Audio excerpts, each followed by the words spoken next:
Hi friends, మీకు ఈ video నచ్చినట్లయితే ఈ వీడియోని లైక్ చేయండి, సబ్స్క్రైబ్ చేయండి. విశాల్ చెయ్యి పని చేయకపోవడంతో గాయత్రీదేవి ఏడుస్తూ ఉంటుంది. అప్పుడే నయని విశాల్ చేతిని తీసి గాయత్రీదేవి చేతిలో పెడుతుంది. అప్పుడు విశాల్ చాలా సంతోషపడుతూ, నయని, అమ్మ చేతిలో నా చెయ్యి ఉందా?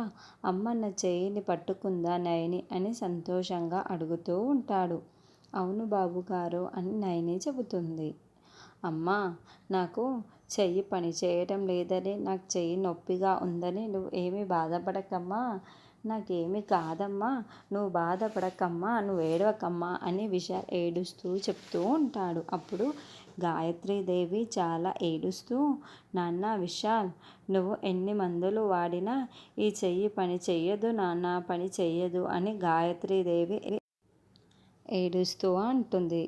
నయని, అవును నయని, ఎన్ని మందులు వాడినా విశాల్కి ఈ చెయ్యి పని చెయ్యదు నయని, పని చెయ్యదు అని గాయత్రీదేవి చెబుతుంటే, అయితే నీ కోడలు నయనికి మణికాంతగిరికి వెళ్ళి ఆ పంచకమణిని తీసుకొని రావాల్సిందే అక్క.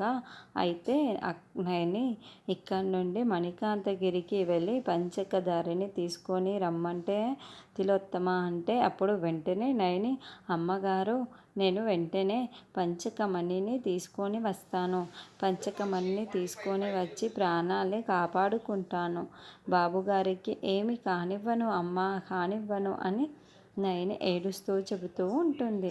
అది కాదు నయని అని గాయత్రీదేవి చెబుతుంటే, ఇంకేమీ మాట్లాడకండి అమ్మగారు, నేను ఖచ్చితంగా తీసుకువస్తాను, బాబుగారిని కాపాడుకుంటాను అని నయని చెబుతూ ఉంటే, అదే కదా నాకు కూడా కావాల్సింది అని తిలోత్తమ అనుకుంటూ ఉంటుంది.